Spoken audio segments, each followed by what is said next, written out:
মৃত্যুর চিন্তা করো, ঘুমের মধ্যে যদি মরণ হয়, কই তোমার মা বাবা, কই আপনজন?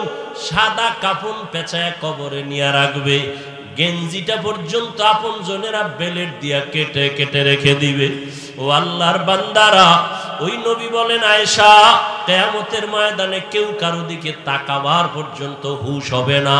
সূর্যের গরম, ওদিকে জাহান্নামের আগুনের গরম, আল্লাহ পাকের রাগান্বিত আওয়াজ। ও আয়েশা জানো, যে নবীদের কোনো গুনাহ নাই সে নবীরা পর্যন্ত কান্নায় বেহুশ হয়ে যাবেন। মুসা নবী কান্না করবেন, ঈসা নবী কান্না করবেন, ইব্রাহিম নবী কাঁদবেন, আদম নবী কাঁদবেন, নূহ নবী কাঁদবেন। উম্মতের কথা একবারও ভাববেন না, বলবেনও না, নিজেদের চিন্তায় তারা কান্না করবেন। উম্মতেরা আদম নবীর কাছে যাবে সুপারিশের জন্য, আদম নবী রাজি হবেন না। মুসা নবীর কাছে যাবে, ফিরায় দিবেন। নূহ নবীর কাছে যাবেন, ফিরায় দিবেন। সর্বশেষ ও আয়েশা, ওই উম্মতগুলো আখিরি নবী আমি মুহাম্মদ রে তালাশ করবে। ঈসা নবী বলবেন, বা ধৈর্য নিয়ে আমার কাছে আসবেন। আম্মাজান বলেন, নবী কঠিন সময় হাসরের মাঠে আপনি তখন কোথায় থাকবেন? রহমতের নবী বলেন, ও আয়েশা, আমি আমার মাওলা পাকের দরবারে মাকামে মাহমুদে সিজদায় পড়ে কান্না করব। অন্য নবীরা নিজেদের চিন্তায় কাঁদবেন, আমি একবারও নিজের কথা বলবো না। আমি কান্না করে বারবার বলবো, আল্লাহ আমার উম্মতেরে বাঁচাও, আমার উম্মতেরে বাঁচাও, আমার উম্মত জাহান্নামে যেন না যায়। আল্লাহ পাক বলবেন, নবী কাঁদবেন না, মাথা উঠান, আপনি আপনার উম্মত গুলো ধরে ধরে জান্নাতের দিকে নিয়ে যান। আমি খুশিতে আমার উম্মত ধরিয়া জান্নাতের পথের দিকে নিব।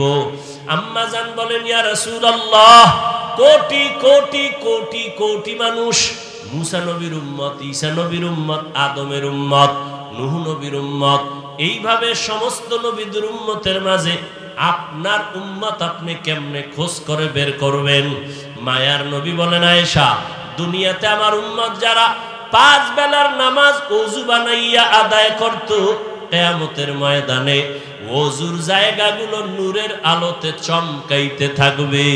আমি নবী দেখিয়া জান্নাতের দিকে নিব। প্রথমে কাউসারের পানি পান করাবো, লাইনে দাঁড় করাইয়া আমি নবী নিজ হাতে কাউসারের পানি দিব।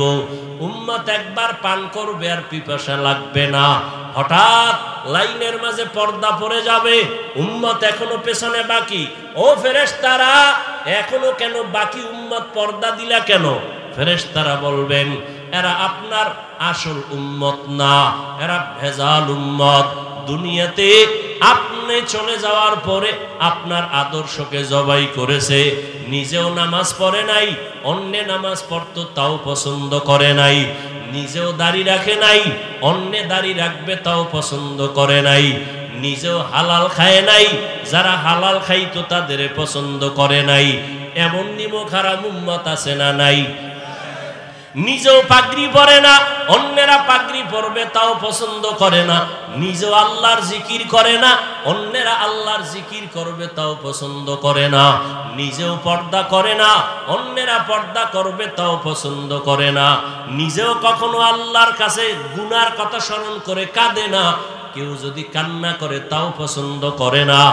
আল্লাহর নবী বলবেন, আমি তখন রাগ হইয়া উম্মতের তারায় বলবো, সোহকান সোহকা লিমান গাইয়ারা মিন বাদি, আমার পরে যারা আমার দিনকে উল্টা পাল্টা প্রবাহিত করেছো, আজ ভেগে যাও, তোমরা আমার উম্মত না।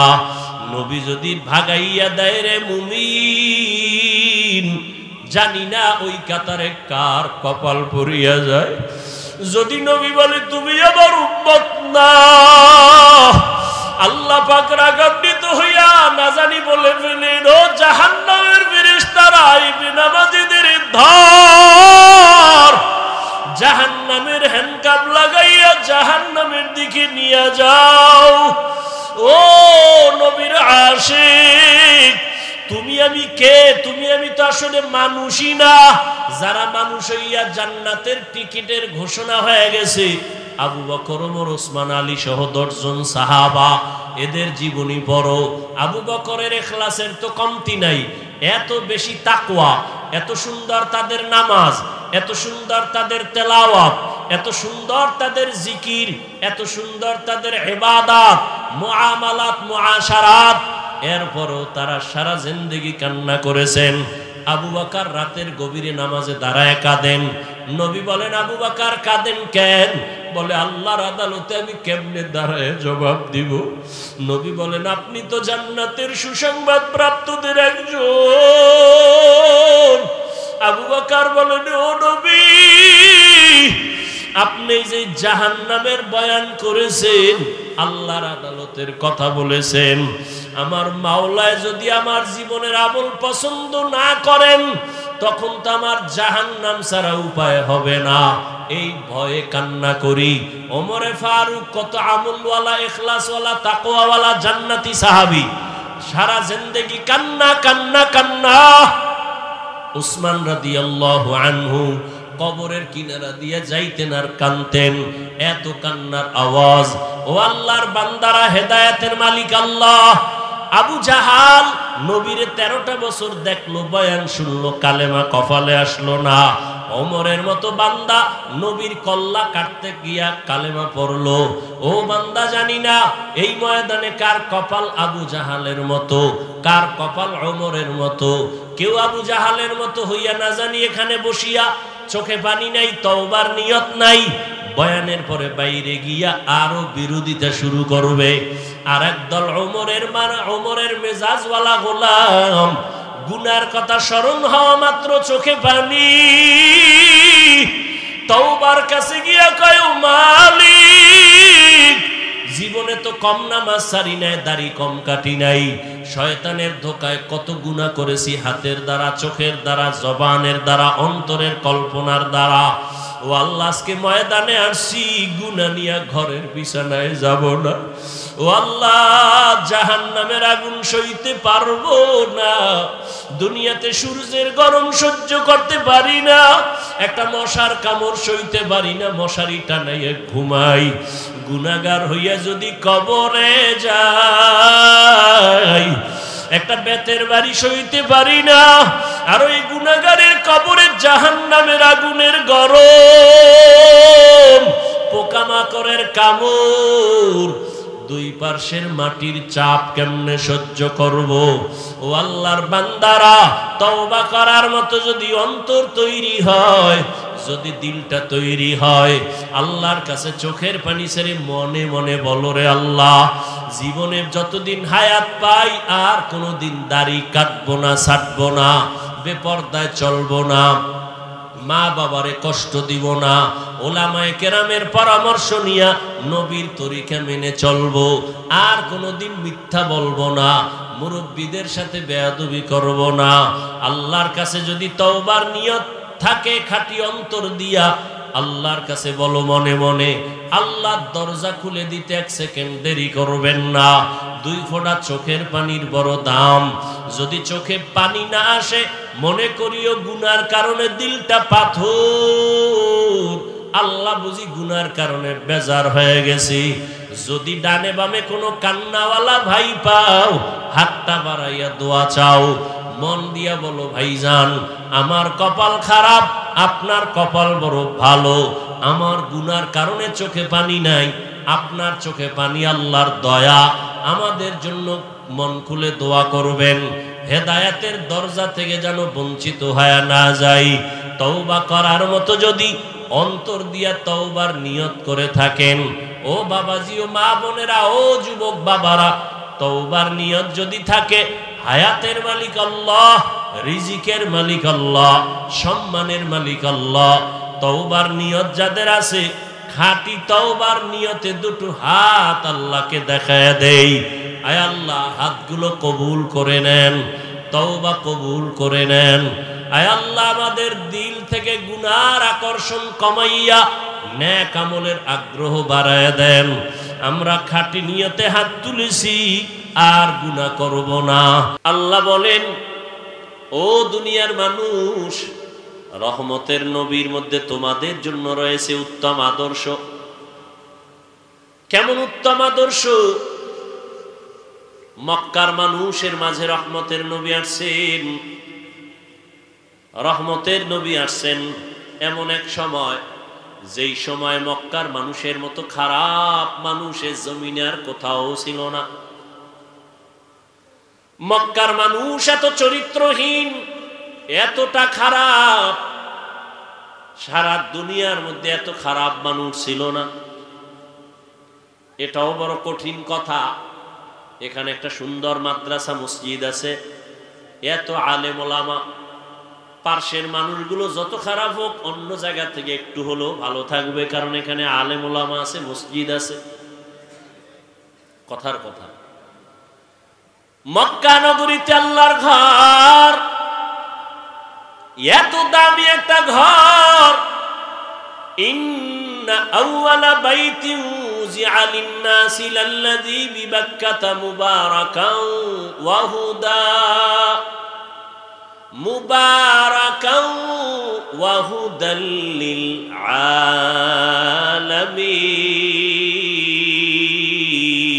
আলামিন। আল্লাহ জমিনটা বানায় একটা প্রথম ঘর বানাইলেন, হেদায়েতের ঘর বাক্কা নগরীতে।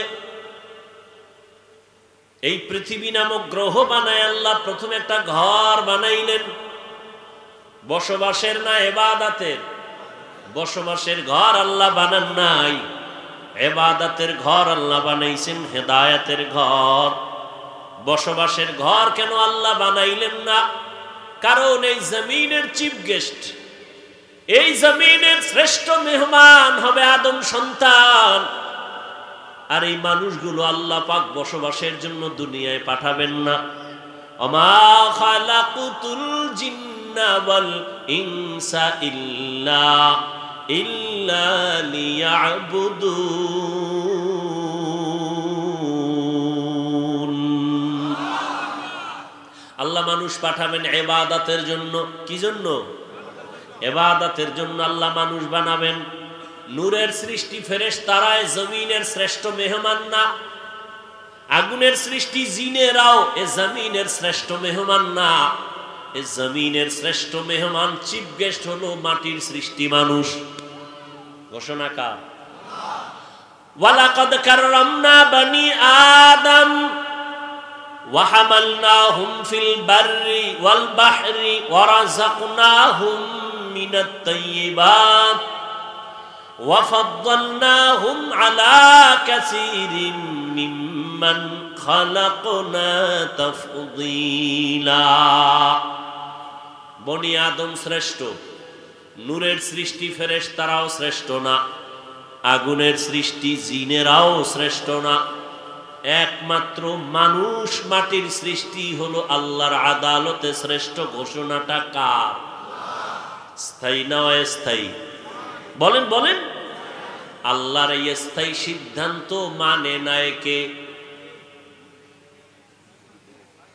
ছাইরে দিন, ঠাস করে ছাইরে দিন। আফসোস করলো আর খুঁজে পাবেন না। নূরের সৃষ্টি ফেরেশতারা শ্রেষ্ঠ, জবাব দেন। আগুনের সৃষ্টি জিনেরা শ্রেষ্ঠ, কারা? ঘোষণা কার? আল্লাহর এই সিদ্ধান্ত স্থায়ী না অস্থায়ী? বলেন, এই সিদ্ধান্তটাকে মানুষ সৃষ্টি, এই সিদ্ধান্তটাকে মানে নাই কে? কে মানে নাই? ইবলিস মানে নাই। অতএব বর্তমান দুনিয়াতে যারা মাটির সৃষ্টি মানুষকে শ্রেষ্ঠ মানতে চায় না, নূরের সৃষ্টিকে শ্রেষ্ঠ বলতে চায়, তারাও ইবলিসের মহব্বতের অন্তর্ভুক্ত। ভাইরা আমার, ভালো করে বুঝেন, এ জমিনের মেহমান জিন না ফেরেশতা না, কারা? জোরে বলেন। বুঝেন, ভালো করে বুঝেন। প্রধান মেহমান যখন আসবেন, এই মেহমানের জন্য এই প্যান্ডেল, এই মাইক, ঠিক নেই ভাই? সত্য কথাটা মানেন আর না মানেন, স্বীকার করেন না, ঠিক নেই? আবার মাইকটা নাইছে না, মাইক আবার টেস্ট করার জন্য আরো কিছু লোক কথা বলছে না, বলে নাই? বলছে প্রধান মেহমান আসবেন, এই স্টেজটা কেমন, চেয়ারে বও, প্যান্ডেল তৈরি করো, বাতি লাগাও, মানুষ জমিনে আসবে শ্রেষ্ঠ মেহমান। জমিনটা বানাইলাম, ঘর বানাইলাম, এইবার জিনেরা যা একটু জমিনটারে টেস্ট কর, আমার প্রধান মেহমান যারা আসবেন তাদের জন্য আগাম কিছু একটু টেস্ট করে দেখো জমিনটা কেমন।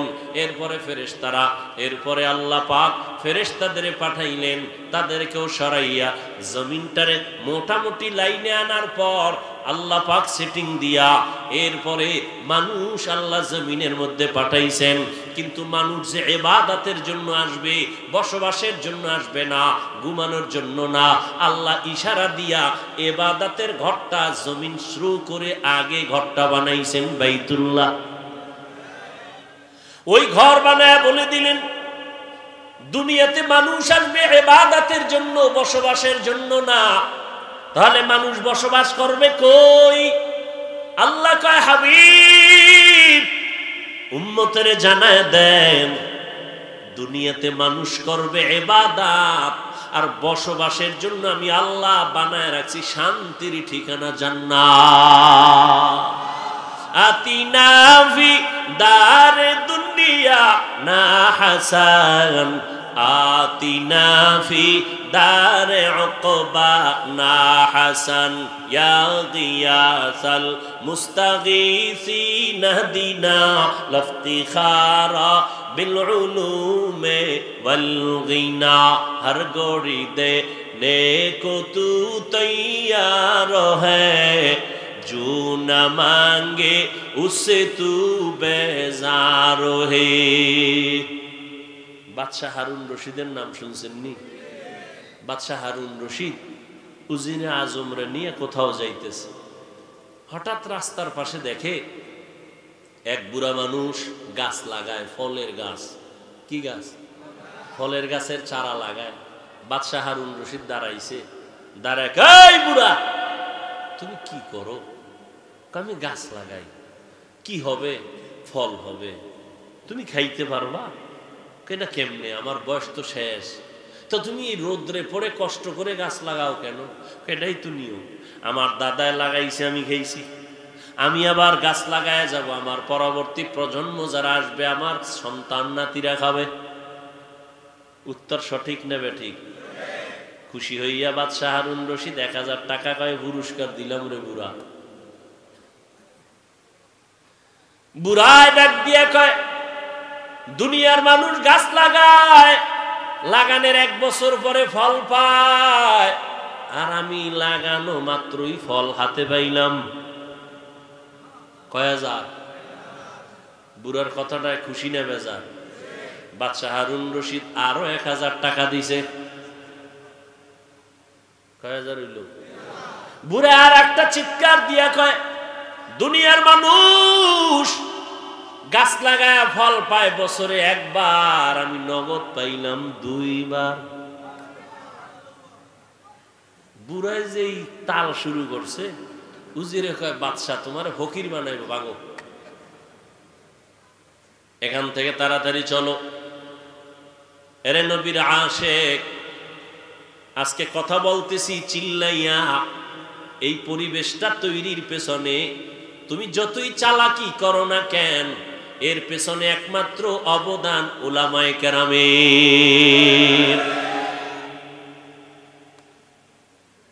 এই ময়দানে বয়ান করার পেছনে ইতিহাস, কত ঝড়, কত তুফান, কত সিডর, কত আঘাত, কত প্রতিঘাত, কত গালি, কত কষ্ট পোহাইছেন পীরজি হুজুর রহমাতুল্লাহ আলাইহি।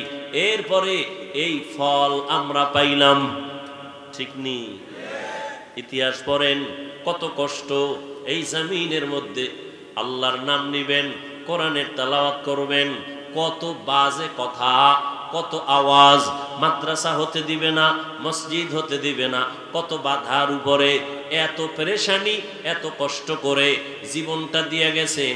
কষ্টের পরেই মিষ্টি, আমরা তার মোহাব্বতের এই ফল আমরা ভক্ষণ করতেছি।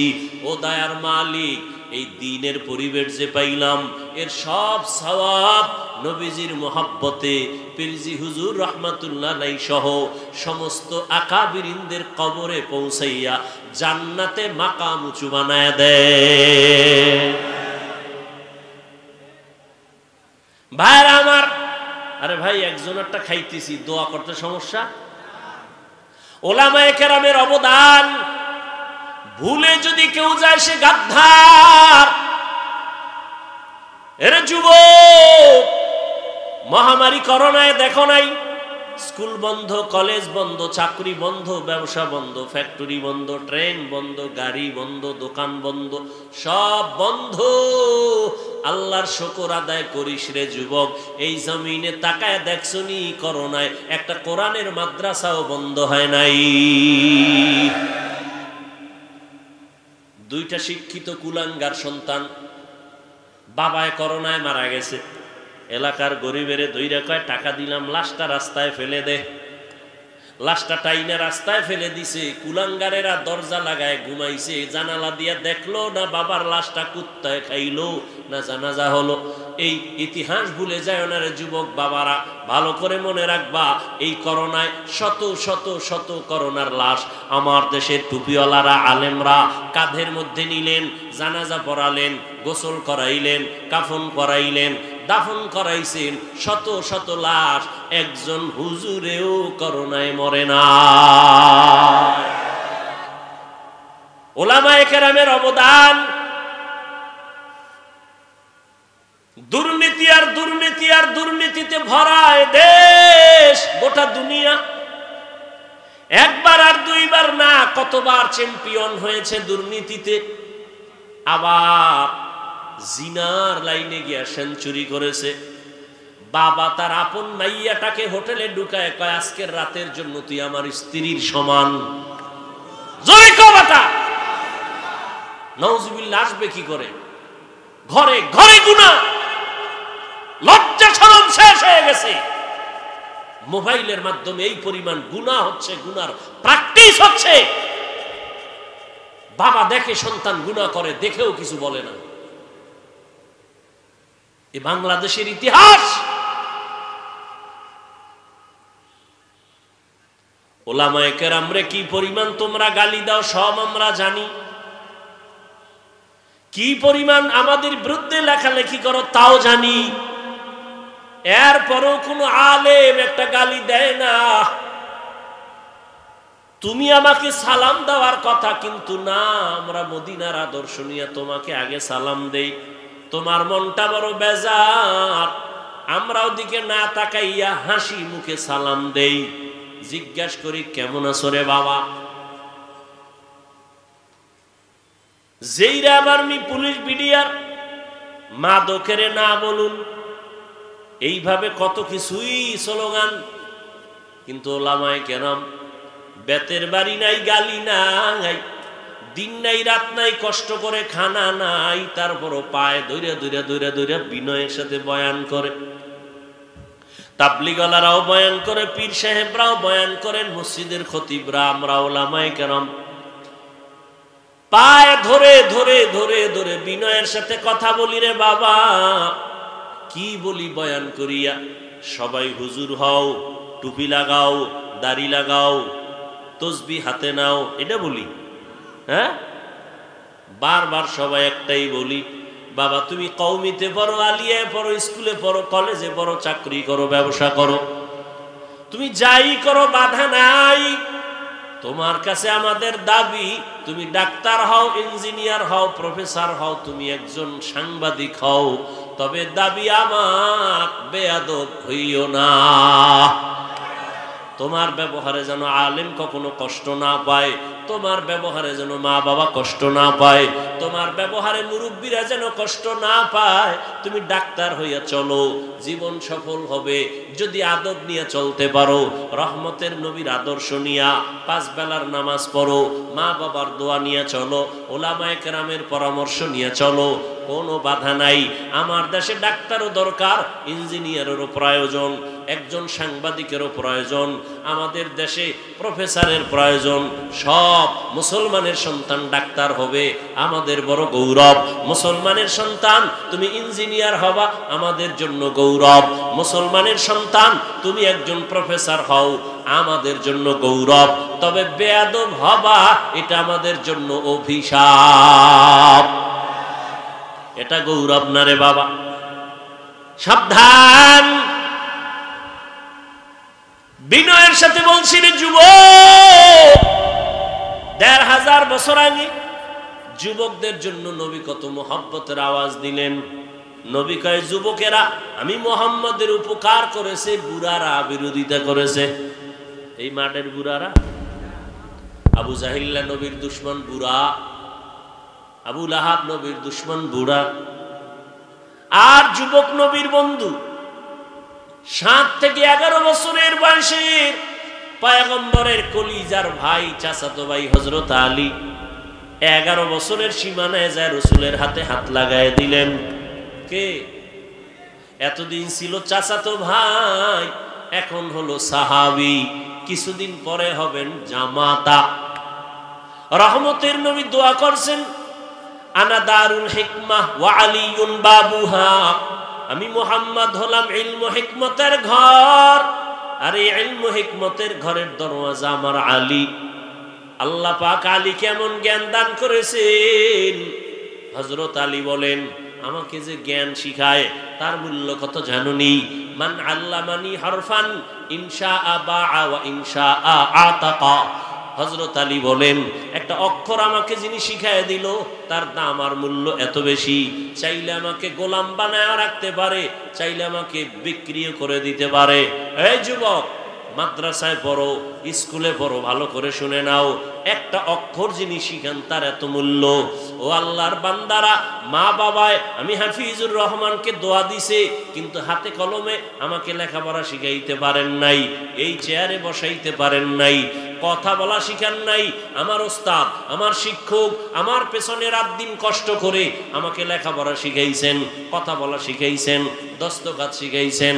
ওই শিক্ষকের মূল্য এত বেশি। যারা বেয়াদবি করছো, যারা করবি, লিখে রাখ, মরার আগে তোর বিছানায় পতন শুরু হয়ে যাবে। এখন তো বেয়াদবির খেলা চলতেছে। হ্যাঁ, ক্লাস 5-এ পড়ে, 6-এ পড়ে, বড় বড় আলেমদের বিরুদ্ধে লেখালেখি করে ফেসবুকে, ঠিক নেই? আমি বলি এরা বেয়াদব। বলো এরা কি? এরা বেয়াদব। লিকুল্লি শাইইন জিনাতুন ফিল ওয়ারা ওয়া জিনাতুল মারই তামামিল আদাবি। আজ খোদা খা হিমে তৌফিকে আদব, বেআদব মাহরুমে গাশ আজ ফজলে রব। দিলেও ইমাম সাহেবের নেওয়া জায়েজ নেই, কথা ঠিক? তাহলে লোকমা দিবে কে? নামাজের মধ্যে যারা, তারা, তাই তো?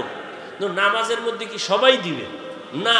ইমামের পেছনে যদি আলেম থাকেন তার অধিকার, তিনি দিবেন, কথা ঠিক না? এই জন্য ইমামের পেছনে শিক্ষিত আলেম যে দাঁড়ানো উচিত, এটাই নিয়ম, সে লোকমা দিবেন, কথা ঠিক না? ইমামের লোকমা যে কেউ দিলে হবে? হবে না। ঠিক এখানেও ওলামায়ে কেরামের ভুলের ঊর্ধ্বে কেউ না। ভুল করলে রিক্সা ড্রাইভার, আউল ফাউল মানুষ, কোনো বাচ্চা ভুল ধরার কোনো অধিকার নাই। হ্যাঁ, ভুল ধরবেন সংশোধনের নিয়তে, তার সমপর্যায়ের ওলামায়ে কেরাম মুরব্বীরা। কিন্তু কেউ যদি এর নিচে যায় তাহলে এটা ভুল ধরা না, এটা গাদ্দারি, বেয়াদবি। আল্লাহ হেদায়েত দান করুন। ভাইরা আমার, রহমতের নবী বলেন আদব এটা মায়ের গর্ভ থেকে কেউ আদব শিখে আসে না, শিখতে হয়। নবীও বলেন মান আল্লামানি, কি না, মান আদাবানি রব্বি ফাআহসানা তাদিবি। রব আমাকে আদব শিক্ষা দিছেন। আল্লামানি রব্বি ফাআহসানা তালিমি, আল্লাহ আমাকে ইলম শিক্ষা দান করেছেন। আল্লাহর দেওয়া শিক্ষা, ইলম আর আদব কতই না সুন্দর। আল্লাহর দেওয়া শিক্ষা দেওয়া আদব। এরে নবী না শেখ, নবীজি আবার সাহাবায়ে কেরামদেরকে আদব শিখাইছেন। আদবের আরেক নাম হলো সুন্নত। বলেন আরেক নাম কি? সুন্নত। পানিটা কেমনে ধরবেন, কেমনে পান করবেন, এটা যেমন একদিকে নাম আদব, আর এক নাম হলো সুন্নত। কেমনে চেয়ারে বসবেন, মুরব্বির সামনে কেমনে কথা বলবেন, হাতগুলো কেমনে আপনি নাড়াচাড়া করবেন, এগুলোর মধ্যে আদব আছে না নাই? আছে। খানা খাইতে কেমনে বসবেন, এটা যেমন আদব, আদবের নাম সুন্নত। ওরে নবীর উম্মতের দল, ১৫০০ বছর আগে নবী বিদায় বেলা দুইটা জিনিস রেখে চ্যালেঞ্জ দিয়ে গেলেন, ও উম্মতেরা আমি বিদায় হয়ে যাই, দুইটা জিনিস রেখে গেলাম, ধৈর্য যদি রাখো ঈমানও যাবে না, সম্মানও যাবে না। এক নম্বরে আল্লাহর কোরআন, দুই নম্বরে নবীজির সুন্নত। ১৫০০ বছর পর আমাদের কাছে আলহামদুলিল্লাহ নবীর সুন্নত আর কোরআন আছে যতটুকু, সম্মান আর ঈমান আছে ততটুকু। চারদিকে দুশ্মনে ভরা, মাদ্রাসা বন্ধ করে দাও, ওয়াজ মাহফিল বন্ধ করে দাও, কত কিছু। কি এখানে ওয়াজ হবে না কে কয়? গাঞ্জাখোর, আমার অনুমতি লাগবে কে কয়? মদখোর, সুদখোর, সুদখোরের অনুমতি লাগবে কোরআনের মাহফিলের জন্য। আছে না নাই? কোরআন হাদিস পড়লাম আমরা ডাউলের পানি খাইয়া, সুদখোর থেকে অনুমতি নিতে হবে। সুদখোর বলে হুজুর বয়ান এমনে করেন, কেমনে করব? কোরআন হাদিসের ভেতরের তা করেন, ভেতরের আর বাইরের তুমি কি বুঝো? এরকম আছে না নাই? এগুলো কেন? এই দোষ কাকে দিবেন? কাকে দিবেন? শিয়ালের হাতে মুরগি রেখে যদি বলেন 2 দিন আমানত, শিয়াল পণ্ডিত 2 দিন পরে যেন আস্থা পায়, আস্থাও বুঝি না, মরাও বুঝি না, তাজাও বুঝি না, জিম্মেদারি আমার হাতে নাই, দিছো কি করার? তো শিয়ালের হাতে মুরগি রাখলে যা হবে, ধর্মের চাবি কাঠি সুদখোর বেনামাজির হাতে দিলে তাই হবে।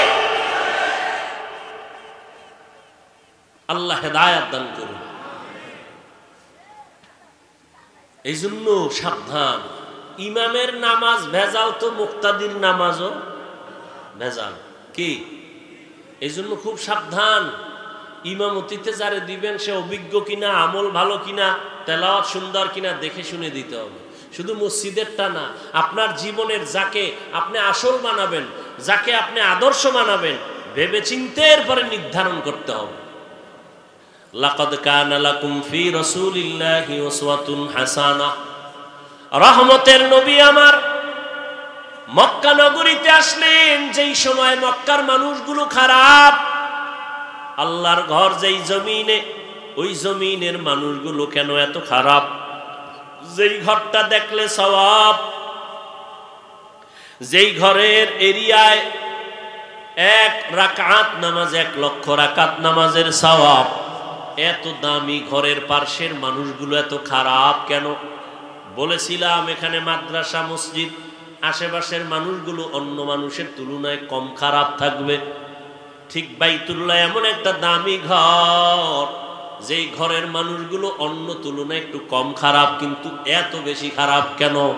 এর বিস্তারিত আলোচনার সংক্ষেপ জবাব, এই মানুষগুলো বেশি খারাপ হওয়ার পেছনে কারণ এদের কোনো মুরব্বি নাই। কি নাই? ঈসা নবী চলে গেলেন, আমার নবী আসবেন, মাঝখানে কোনো নবী নাই, কোনো রসুল নাই, কোনো মুরব্বি নাই। মানুষের মধ্যে 2-1 জন যারা আছে, স্বার্থের লোভে পড়ে হালালটাকে হারাম, হারামটাকে হারাম বানায় চলে। মানুষগুলো একেবারে বেপরোয়া হয়ে গেল, স্বাধীন হয়ে গেল। এখন আর আল্লাহর ভয় অন্তরে নাই। যখন রহমতের নবী আদর্শ নিয়ে মক্কার জমিনে আবির্ভূত হয়েছেন, মুরব্বি চলে আসছেন, আসা মাত্রই জমিনের মধ্যে পরিবর্তন শুরু হয়ে গেল। মায়ার নবী সুন্দর উপহার দিলেন, আদর্শ গ্রহণ যারা করেছে এরা মক্কার খারাপ থেকে আলাদা ভালো হয়ে গেল। এত ভালো আল্লাহ পাক জিবরাইল আমিনকে বলেন, যাও একটা লিস্টি দিয়া দিলাম, লিস্টির মধ্যে যাদের নাম আছে নবী ঘোষণা দিয়া দিতে বলো। নবী ঘোষণা দিবে, এরা বিনা হিসাবে জান্নাতি। নবী একটা মিথ্যা কথা বলেন নাই, এই মানুষগুলো খারাপ। নবী এত আদর্শ দিছেন, মানুষগুলো নবীরে গালি দেয়, নবী জবাব দেন না। মানুষগুলো মিথ্যা অপবাদ দেয়, নবী মিথ্যা কথা বলেন না, মিথ্যার সারও দেন না। রহমতের নবী, মানুষ যত ঠেলে ধাক্কায় সরায়া দেয় নবী তার কাছে ততবার যায়। মানুষ মন বেজার করে নবীর সাথে কথা বলে, নবী হাসি মুখে কথা বলেন। নবীর আদর্শ দিয়া মক্কার মানুষগুলো এত খারাপ ছিল, এখন এত দামি হয়ে গেল। আল্লাহ ঘোষণা দিলেন এরা বিনা হিসাবে জান্নাতি। ইমামুল আউয়ালিন আল আখিরিন বাহরে সাদকা রাহমাতাল লিল আলামিন। খারাপ লাগে আপনাদের? আর 2-4 মিনিট আমি শেষ করে দিচ্ছি। ভাইরা আমার, রহমতের নবীর আদর্শ আজ আমরা লালন করার কারণে এই ময়দান আজ ফুটন্ত গোলাপ। এরে আল্লাহর বান্দা, নবীর আদর্শ মানার কারণে আজ আমাদের সম্মান ইজ্জত। নবীর আদর্শের কারণে দুনিয়াতেও সম্মান, পরকালেও সম্মান। ও যুবক বাবারা, এই দুনিয়াতে কত আদর্শ দেখলাম। আব্রাহাম লিঙ্কনের আদর্শ ব্যর্থ হয়ে গেল, মাও সেতুনের আদর্শ ব্যর্থ হয়ে গেল, লেনিনের আদর্শ ব্যর্থ, কার্ল মার্ক্সের আদর্শ ব্যর্থ। এক কথায় সব দুনিয়ার বানানো আদর্শ নাপাক, মদিনাওয়ালা নবীর আদর্শটাই হলো পাক। ও যুবক বাবারা, বলো তো, নবীজির আদর্শ দুনিয়ায় যে রেখে গেলেন, এগুলো কি হিন্দুরা মানবে? বৌদ্ধরা মানবে? ইহুদিরা মানবে? কারা মানবে? কোন দেশের মুসলমান? সারা দুনিয়ার মুসলমান। আপনাদের না কি? সারা দুনিয়ার মুসলমান। কিন্তু কই, আজকে আমি তোমাকে টুপির জন্য কত মায়া লাগায় বয়ান করি, এরপরও তুমি টুপি মাথায় দিতে চাও না। কত মিষ্টি আওয়াজ, পায়ে ধরে ধরে বিনয়ের সাথে দাড়ির বয়ান করি, আলেমদের বয়ানে তুমি দাড়ি রাখতে চাও না, তুমি পর্দা করতে চাও না। কেন কেন বাবা? তোমার ইসলাম কি আলাদা? তোমার আল্লাহ কি আলাদা? নাকি আল্লাহ এক? এই সবাই বলো, তোমার আমার আল্লাহ, তোমার আমার নবী, তোমার আমার কোরআন, তোমার আমার ধর্ম, তোমার আমার কালেমা, তোমার আমার কাবা, সব এক। দুনিয়াতে আসি তাও এক। বিদায় বেলা কাফন হবে 3টা কালার হবে আলাদা।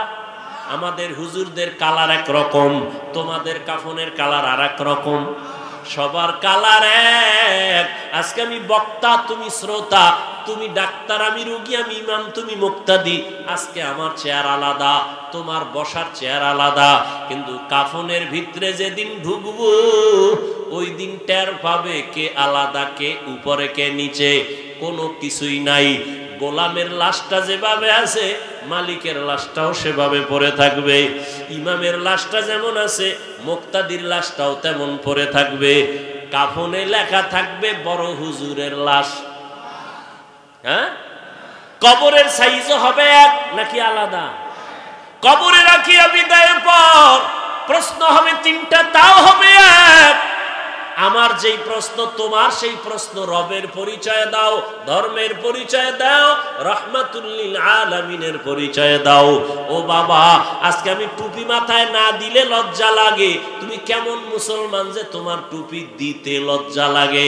আমি দাড়ি কাটতে লজ্জা পাই, তুমি দাড়ি রাখতে লজ্জা পাও। তুমি কেমন মুসলমান হইলা বলো? আমি মসজিদে না ঢুকলে লজ্জা লাগে, তোমার মসজিদে ঢুকতে বড় লজ্জা লাগে। আমি পর্দা না করলে লজ্জা পাই, তুমি পর্দা করতে লজ্জা পাও। বলো বাবা, তোমরা কি সঠিক, আমরা ব্যাঠিক? নাকি আমরা সঠিক, তোমরা ব্যাঠিক? না কোরআন মিথ্যা? কি ভাইবা আমাদের কথাগুলো ফালায়া দিতেছো? ভাবতেছো কি বাবা এখনো কি মরবা না? তোমার চোখের সামনে ছাত্র জনতার আন্দোলনে কত তাজা তাজা প্রাণ চলে গেল যুবক যুবতীর। ও আল্লাহর বান্দা, তুমি যে বাঁচবা কোনো গ্যারান্টি আসেনি। এমন একটা দিন নাই হুন্ডায় অ্যাক্সিডেন্ট হয়ে যুবক মরে না। পানির ভিতরে তাকাও, যুবকের লাশ। ঘুমের বিছানায় কত যুবক মরেনি? তুমি যে ঘুমাও, তুমি যদি ঘুমের মধ্যে মরিয়া যাও, আল্লাহর আদালতে কি জবাব দিবা? মনটাকে জিজ্ঞাসা করো, আল্লাহর কোরআন সত্য নি? এই যুবকরা ঘুমাও, বল আল্লাহর কোরআন সত্য নি? এই যুবক, আমিও তো তোর মতো প্যান্ট শার্টটাই লাগায় দাড়ি কাইটা যদি চলতাম, কেউ আমারে বাধা দিত না। টুপি মাথায় দিলে মাথা গরম, দাড়ি রাখলে যৌবনের ভাব চলে যায়, লম্বা জামাটার কারণে গরম লাগে, কম বুঝি না। এরপরও কেন টুপি ফালাই না, দাড়ি ফালাই না, লম্বা জামা ফালাই না? সরকার আমগো ভাতা দেয় আলাদা না, বরং সরকারও চায় টুপিওয়ালাদের মুখে তালা দাও, টুপি ফালায় দাও, সব ল্যাংটা বানায় দাও। হুজুর টুজুরের দরকার নাই। বিভিন্ন চক্রান্ত, এত কিছুর পর কেন টুপি ফালাই না, দাড়ি ফালাই না? বরং পাও দৌড়ে দৌড়ে তোমাদেরও বুঝাই, অথচ তুমি আমার 1 টাকার বেতনও দাও না, বরং তুমি দাও গালি, দাও তুমি বকা, বিরোধিতা করতে থাকো। এরপরও কেন মাথা নত করিয়া তোমার কাছে বিনয়ের সাথে পাও দৌড়ে বুঝাই, নামাজটা পড়ো বাবা, দাড়িটা লম্বা করো, মা বাবার দোয়া নিয়ে চলো। এর একমাত্র কারণ আল্লাহর কোরআন পড়িয়া দেখলাম নবীর কথায় কোনো মিথ্যা নাই। আমার নবী 63 বছর হায়াতে কোনো মিথ্যা বলেন নাই। ও আল্লাহর বান্দারা, আমার আল্লাহর কোরআন সত্য, ওই কোরআনে জান্নাতের বয়ান আছে, তাও সত্য। আল্লাহর কোরআনে জাহান্নামের বয়ান আসেনি? স্বীকার কর, আছে। জাহান্নামের বয়ানও সত্য। কে জান্নাতে যাবে, কে জাহান্নামে যাবে, আল্লাহ তাও বয়ান করেছেন। ইন্নাল আবরার লাফি নাঈম ওয়া ইন্নাল ফুজ্জার লাফি জাহিম। নেক আমলওয়ালারা জান্নাতের পথিক, গুনাহ যারা করবে তারা জাহান্নামের পথিক। এবার নেক আর গুনাহ তো তুমি নিজেই বুঝো, মিথ্যা বলা নেক না গুনাহ? চুরি করা গুনাহ, ডাকাতি করা গুনাহ, মায়ের সাথে ব্যবহার খারাপ করবা গুনাহ, মুরব্বির সাথে খারাপ ব্যবহার গুনাহ, অন্যের হক নষ্ট করা গুনাহ, নামাজ না পড়া গুনাহ, পর্দা না করা গুনাহ, দাড়ি কাটা গুনাহ, ছাটা গুনাহ, নাচ গান দেখা গুনাহ, চোখের গুনাহ, হাতের গুনাহ। ও আল্লাহর বান্দারা, জান্নাত পাবে কারা? যারা নেক আমল করবে। গুনাহগারদের জন্য জাহান্নাম। জান্নাতটা নেক আমলওয়ালারা যেই জান্নাত পাবে, ওই জান্নাতটা কেমন সুন্দর জানোনি? আল্লাহ তাও বয়ান করেছেন, জান্নাতিন তাজরি মিন তাহতিহাল আনহার। এমন জান্নাত আল্লাহ দিবেন যেই জান্নাতের নিচে মধুর নহর, দুধের নহর। এত সুন্দর জান্নাত, যেখানে কোনো বুড়া বুড়ি নাই, সব যুবক আর যুবতী, কোনো কালো মানুষ থাকবে না, মন ভরে খাবে, কোনো বাথরুম নাই, কোনো দুর্গন্ধ নাই। এমন শান্তির জান্নাত নেক আমল নিয়ে যারা আল্লাহর আদালতে দাঁড়াবে তারা পাবে। আর যারা গুনাহগার, এদের জন্য জাহান্নাম। ওই জাহান্নামটা কেমন ভয়ঙ্কর আল্লাহ তাও কোরআনে বয়ান করেছেন, নবী হাদিসেও বয়ান করেছেন। ওয়াইলুল লিকুল্লি হুমাযাতিল লুমাযা আল্লাযী জামাআ মালান ওয়া আদ্দাদা ইয়াহসাবু আন্না মালাহু আখলাদা কাল্লা লা ইউনবাযান্না ফিল হুতামা ওয়া মা আদরাকা মাল হুতামা নারুল্লাহিল মুকাদা। জাহান্নামের আগুন কেমন ভয়ঙ্কর! দুনিয়ার আগুন হাতে লাগলে হাত জ্বলে, পা জ্বলে না। জাহান্নামের আগুন শরীরের যে কোনো জায়গায় লাগা মাত্র কলিজাটা পর্যন্ত ভুনা হয়ে যাবে। এরে নবীর আশিক উম্মতেরা, মায়ার নবী যার কোনো গুনাহ নাই রে যুবক, নবীজির কোনো গুনাহ নাই, সেই নবীও আম্মা জান আয়েশা রাদিয়াল্লাহু আনহা বলেন, দেখি নবী আমার হুজরায় বসে কান্না করেন। আম্মা জান আয়েশা রাদিয়াল্লাহু আনহা বলেন, ও নবী আপনি কাঁদেন কেন? আমি আয়েশা কোনো বেয়াদবি করছি নাকি? আম্মা জানকে নবী বলেন, আয়েশা তুমি কেন বেয়াদবি করবা? এ পর্দার আড়ালের মা বোনেরা, আপনাদের এত সম্মান, এত দাম, এতক্ষণ আপনাদের সন্তান যুবকদের যত বয়ান শুনাইলাম, এই বয়ানগুলো যদি কাজে লাগাইতে হয় রে মা, আপনাদের চেষ্টা লাগবে। কারণ ফল, গাছ ভালো হলে ফল ভালো হবে। ও আম্মা জান, আপনি যদি ভালো হন, আপনার আদর্শ যদি ভালো হয়, সন্তান মায়ের থেকে বেশি শিখে, মাকে অনুসরণ বেশি করে। এরে আম্মা জান, এই দুনিয়াতে যত ভালো সন্তান আসছে, আপনাদের অবদানের কারণে। আপনারা যদিও নবী না, নবী রাসূলদের মায়ের মতো মা, আপনারা সাহাবায়ে কেরামদের মায়ের মতো মা, আপনাদের এত সম্মান। আপনারা আয়েশা রাদিয়াল্লাহু আনহার মতো দামি নারী, আপনারা খাদিজা রাদিয়াল্লাহু আনহার মতো দামি নারী, ফাতেমা রাদিয়াল্লাহু আনহার মতো দামি নারী। এরে আম্মা জান, আপনাদের মতো কত মা এখনো আছে, নামাজ ছাড়ে না, তাহাজ্জুদ পড়ে, স্বামীর মাল হেফাজত করে, মোবাইলে সময় নষ্ট করে না। ও আম্মা জানেরা, আপনারা কেন পারবেন না? আম্মা জান আয়েশা নবীকে বলেন, ইয়া রাসূলুল্লাহ, আমার কোনো বেয়াদবি হলো নাকি? কেন হবে? আম্মা জান বলেন, নবীজি, আমি বয়সে অনেক ছোট, 6 বছরে আপনার সাথে আমার বিবাহের বন্ধন হলো, 9 বছরে আমি আপনার ঘরে আসছি, না জানি কোনো চলাফেরায় বেয়াদবি হয়েছে? না আয়েশা, হয় নাই। তো আপনি কাঁদেন কেন? মায়ার নবী কাঁদেন আর বলেন, আয়েশা, কিয়ামতের দিনের কথা আমার মনে পড়েছে। হাসরের ময়দানে আমার উম্মতের উপায় কি হবে? এত ভয়ঙ্কর হবে কিয়ামতের মাঠ। আম্মা জান আয়েশা বলেন, নবী কেমন ভয়ঙ্কর হবে? আল্লাহর নবী বলেন, আয়েশা, কিয়ামতের মাঠে মানুষগুলো উলঙ্গ দাঁড়াবে, নারীরাও উলঙ্গ, পুরুষেরাও উলঙ্গ দাঁড়াবে। আম্মা জান আয়েশা বলেন, নবী, লজ্জা কি কারো হবে না? লজ্জা করবে না? নবী বলেন, আয়েশা, হাসরের ময়দান এতটা কঠিন, একদিকে সূর্যের গরম, জমিনটা তামা হয়ে যাবে, জাহান্নামের আগুনের আওয়াজ, অন্যদিকে আমার আল্লাহ রাগান্বিত আওয়াজ দিবেন, লিমানিল মুলকুল ইয়াউম লিল্লাহিল ওয়াহিদিল কাহ্হার। ও যুবকেরা, ও বৃদ্ধ বাবাজিরা, ও বেনামাজি ভাইরা, ও দাড়ি কামানেওয়ালারা, আমার নবী যদি কবরের চিন্তায়, হাসরের মাঠের চিন্তায় কাঁদেন, আপনার আমার কি পরিমাণ কান্না উচিত?